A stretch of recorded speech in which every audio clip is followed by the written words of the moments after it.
A lot of this isn't going to make sense to you, and I'm sorry about that. I'm just going to start at the beginning, with the house.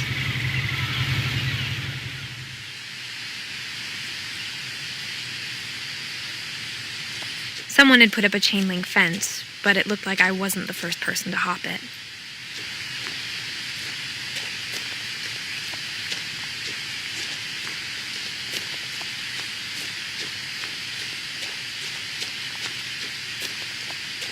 I lived here until I was 11, but I wasn't allowed inside half the rooms.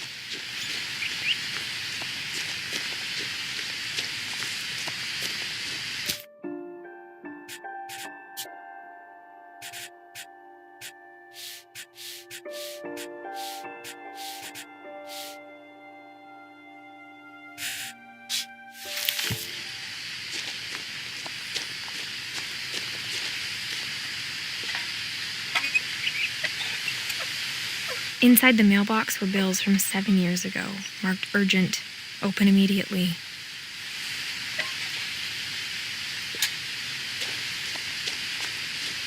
I hadn't been back since my brother Lewis's funeral.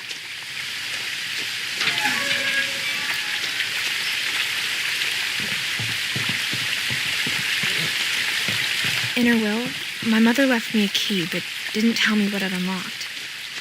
Maybe she thought I'd know. Or she thought that the mystery would be enough to bring me back.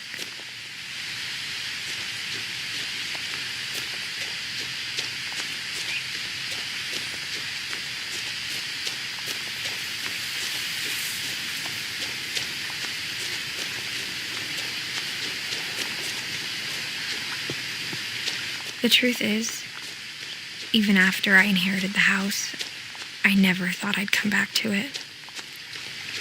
But now I had questions about my family that only the house knew the answers to.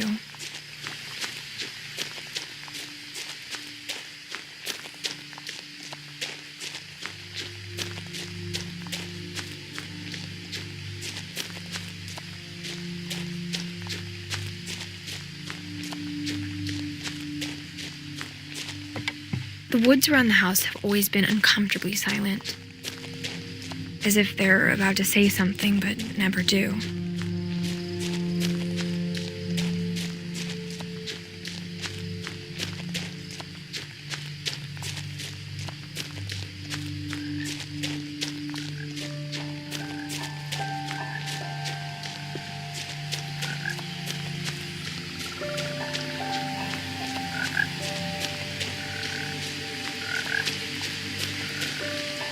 The house was exactly like I remembered it, the way I'd been dreaming about it.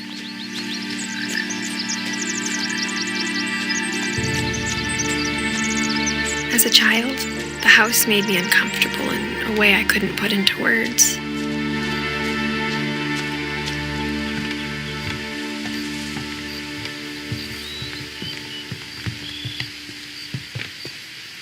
I asked Edie once about the dragon in the pond. She said it had killed her husband. I was 6. It seemed like an odd joke to me, even then.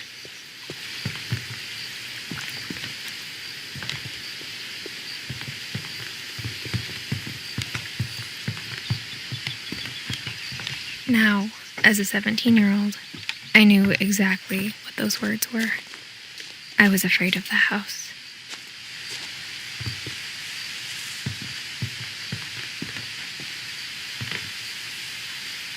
I hoped the key might unlock the front door.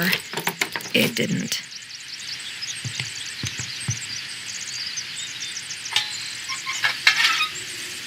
Looking in, I felt like the house itself had been waiting for me.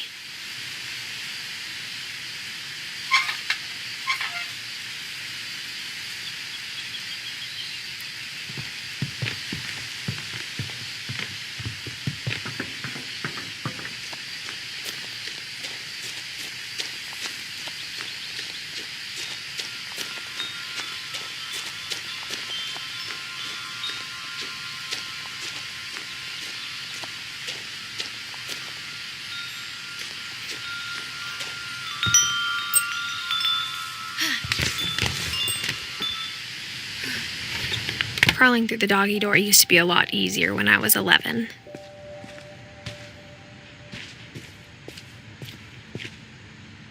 power had been turned off the night we left.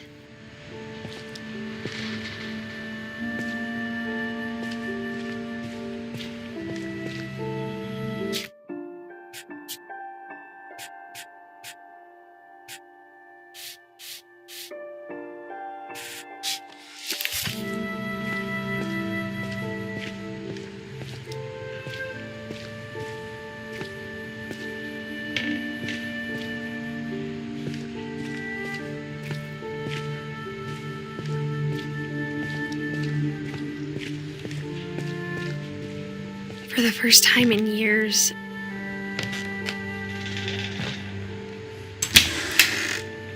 I felt like I was home.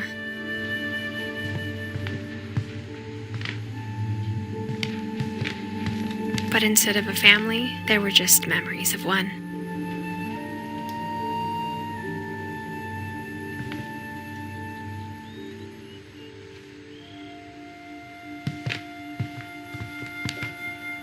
Like how only one restaurant would deliver to our house, so we had Chinese a lot.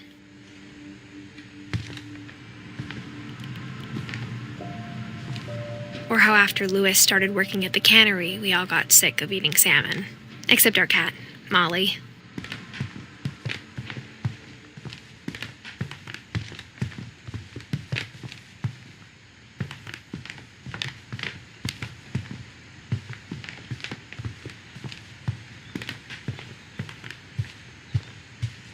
The table was still a wreck from the night we left. It was like a bomb had gone off, killing everyone but sparing the furniture.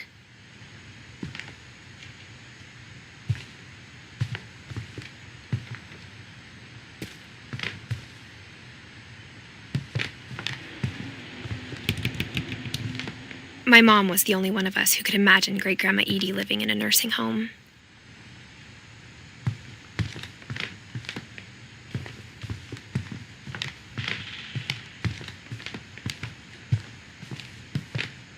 Nothing in the house looked abnormal. There was just too much of it, like a smile with too many teeth.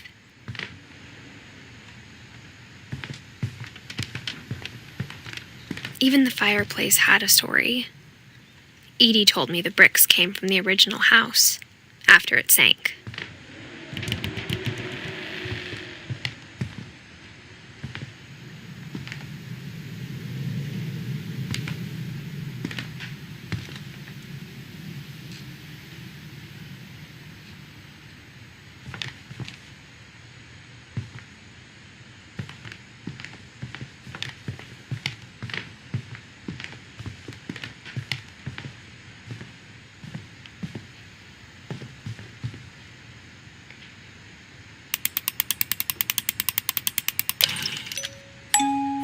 Great-Grandpa Sven built a music box for Barbara, along with the rest of the house. Mom always told me to stay out of the basement, so I wasn't too surprised when the key didn't fit.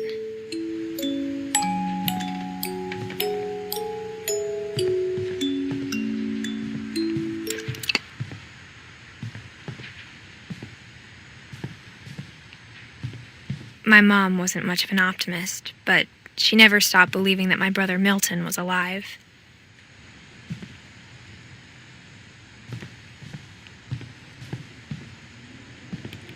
A lot of things got left behind in the whirlwind of that last night.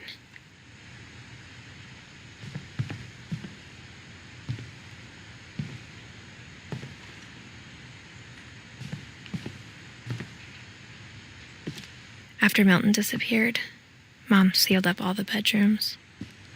Then Edie retaliated and drilled peepholes.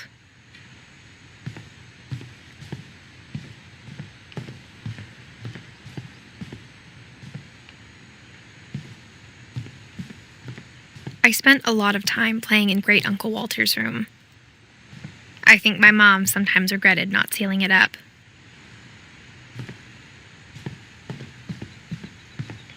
Louis told me there were secret passages, but I never believed him.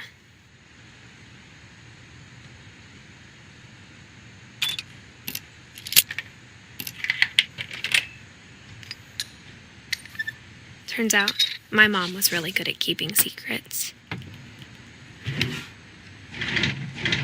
Now it was time to find out what my mom had been afraid of.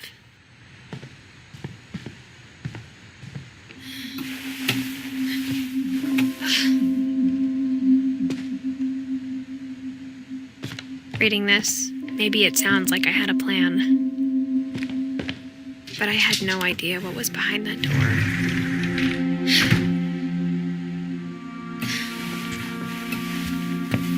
Just like I had no idea where all this was gonna lead.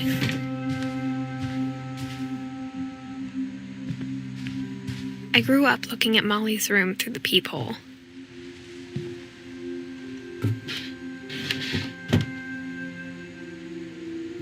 Molly's gerbil had a tiny bedroom with its own even tinier gerbil cage.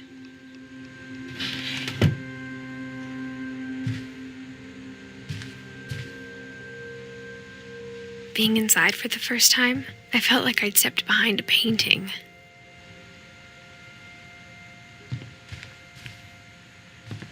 I got the sense Edie had spent a lot of time here, before my mom sealed the doors.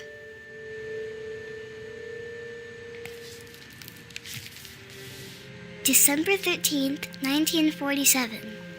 Dear Diary, I'll be gone soon, but I wanted to tell somebody about what's gonna happen. It started when Mom sent me to bed without dinner. I woke up and I was starving, so I looked around for something to eat.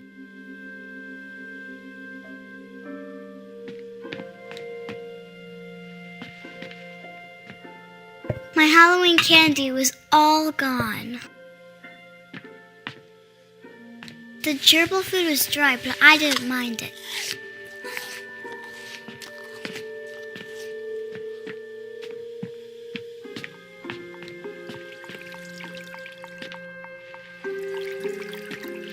I thought about eating Christopher, but I held back.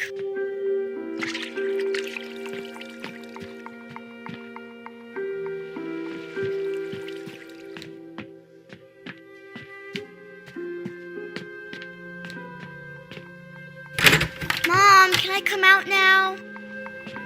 Sweetheart, it's late. Go to sleep.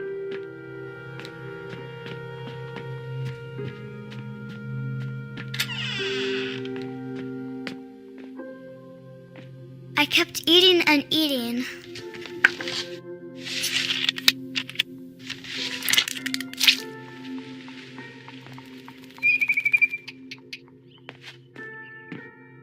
I ate a lot of things that night.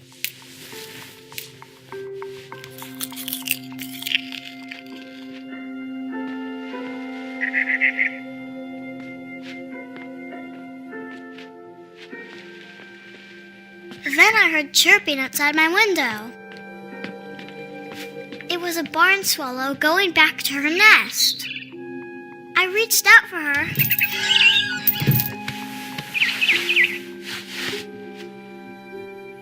And suddenly,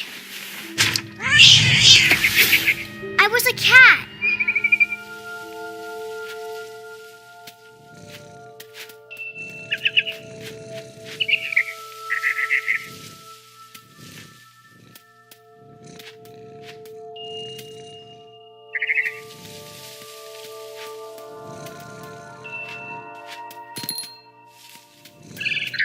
I tried to be quiet, but the bird was really scared.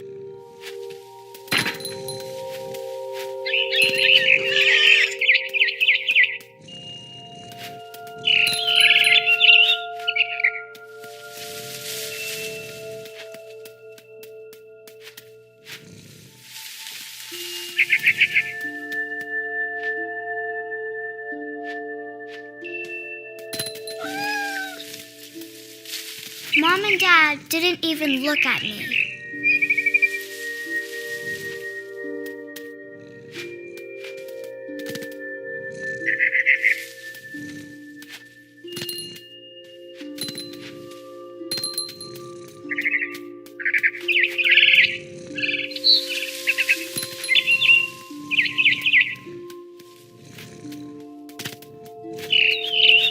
The babies were all gone.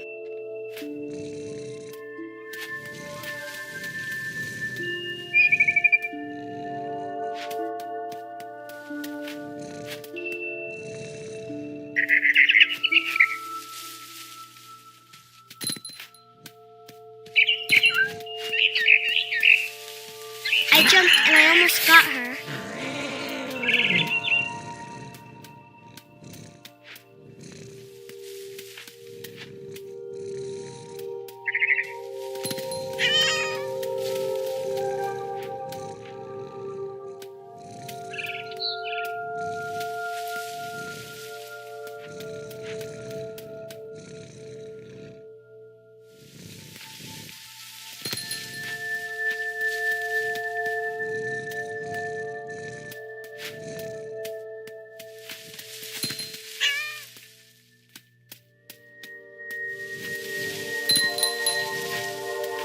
I could tell she was getting really tired.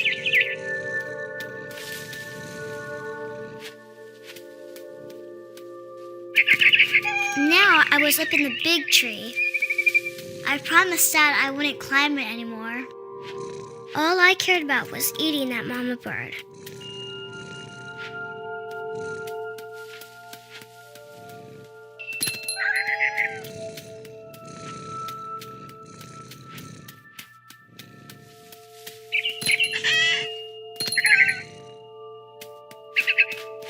I gobbled her up. And suddenly, I was an owl. First, all I heard was the wind. Then I heard little teeth nibbling in the grass.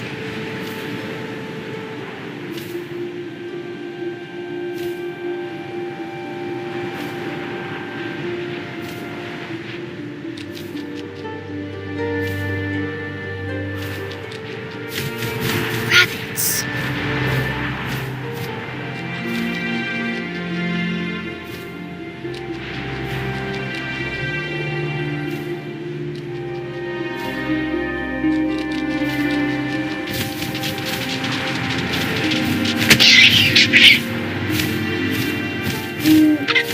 I imagined his face looking up and seeing mine through my talons. I swallowed him up, and I didn't chew one bit. Then I flew off to find something bigger.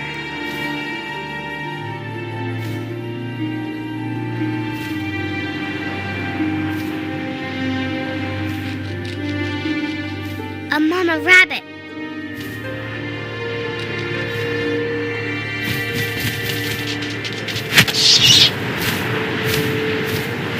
She was almost too big to carry. I started choking, but I couldn't stop eating. And suddenly, I was a shark.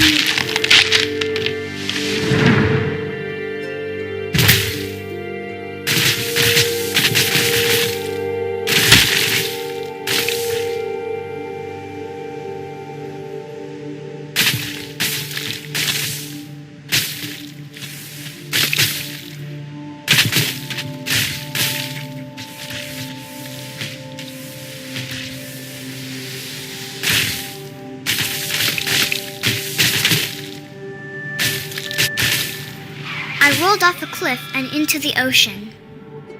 Now, I was hungrier than ever.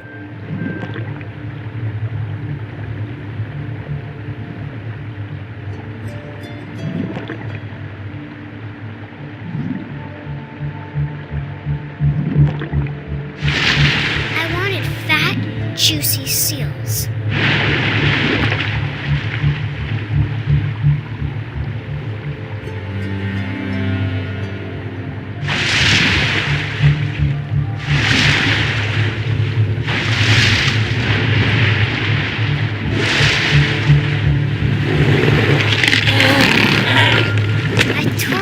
Flipper, and it tasted really good.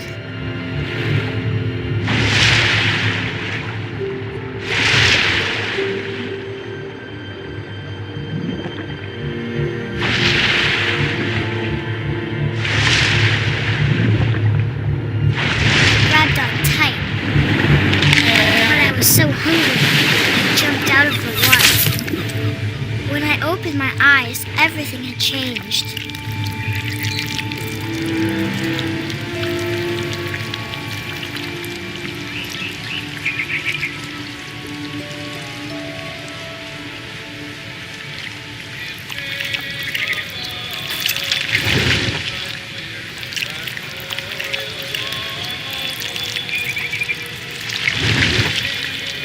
was a monster and I smelled people everywhere.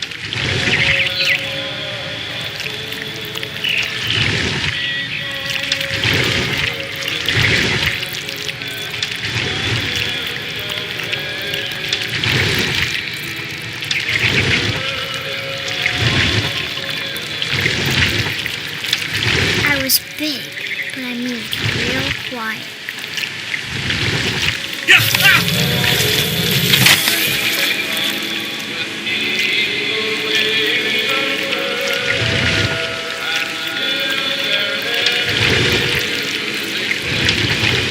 I wanted to stop, but also I didn't.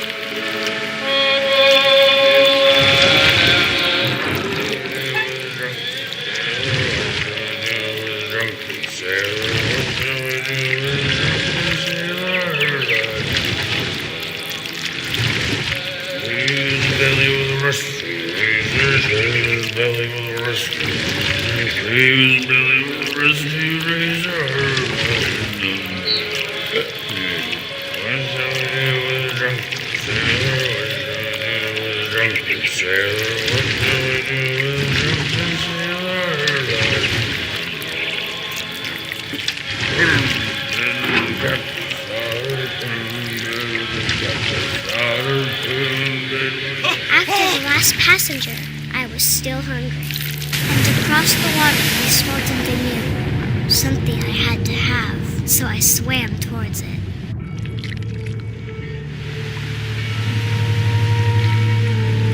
I slithered onto the sand, and the good smell went into an old pipe.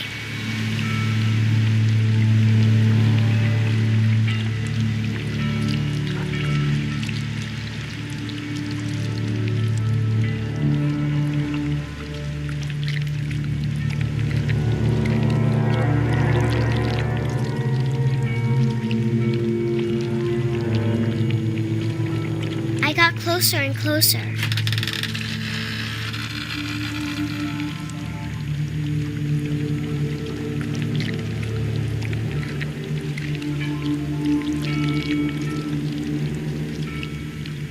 All of my stomach started growling. And suddenly, I was me again. I held my breath for a long time, but I couldn't hear anything. I think it's waiting for me to fall asleep. But it's not going to wait much longer. It needs to feed, and we both know I will be delicious.